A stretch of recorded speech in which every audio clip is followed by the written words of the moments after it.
ಲೋಕಸಭಾ ಚುನಾವಣೆಯ ದಿನಾಂಕ ಅನೌನ್ಸ್ ಆಗಿದೆ. ದಿನಾಂಕ ಅನೌನ್ಸ್ ಆಗ್ತಾ ಇದ್ದಂತೆ ನೀತಿ ಸಂಹಿತೆ ಕೂಡ ಆಗಿನಿಂದಲೇ ಜಾರಿಯಾಗಿದೆ. ಹೀಗಿರುವಾಗ ಪೊಲೀಸರು ರಾಜ್ಯದ ಮೂಲೆ ಮೂಲೆಯಲ್ಲೂ ಕೂಡ ಹೈ ಅಲರ್ಟ್ ಆಗಿದ್ದಾರೆ. ಚೆಕ್ ಪೋಸ್ಟ್ಗಳಲ್ಲಿ ಕಾರ್ಯಾಚರಣೆಯನ್ನು ಆರಂಭ ಮಾಡಿದ್ದಾರೆ.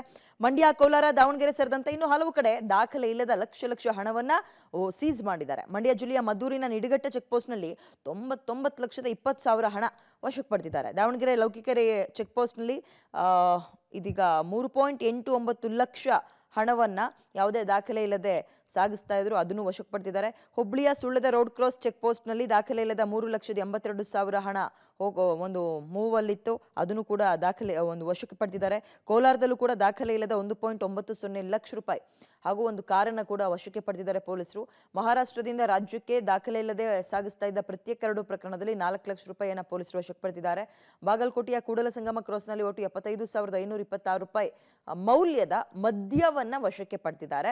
ದಾದನಹಟ್ಟಿ ಕ್ರಾಸ್ನಲ್ಲಿ ಒಟ್ಟು 9.09 ಲಕ್ಷ ರೂಪಾಯಿ ಮೌಲ್ಯದ ಮದ್ಯವನ್ನು ವಶಕ್ಕೆ ಪಡೆಯಲಾಗಿದೆ. ನೀತಿ ಸಂಹಿತೆ ಜಾರಿಯಾದ ಪರಿಣಾಮ ಹಲವು ಕಡೆ ಈ ರೀತಿಯ ಒಂದು ಚೆಕ್ ಪೋಸ್ಟ್ಗಳನ್ನ ನಿರ್ಮಾಣ ಮಾಡಿ ಹಣವನ್ನ ಸೀಸ್ ಮಾಡೋ ಕೆಲಸ ಆಗ್ತಾ ಇದೆ. ಟೋಟಲ್ ಎಷ್ಟಿದೆ? 1 CR ಇದೆ ಸರ್. ಇದರಲ್ಲಿ ಎಷ್ಟಿದೆ? ಅದರಲ್ಲಿ ಎಷ್ಟಿದೆ? ಟೋಟಲ್ ಓಪನ್ ಮಾಡಿ. ಅದು 50 ಅದೊಂದು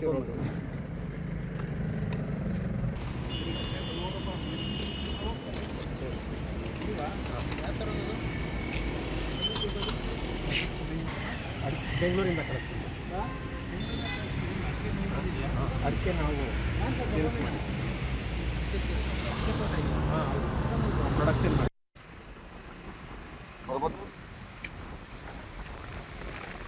ಯಾರಿಗೆ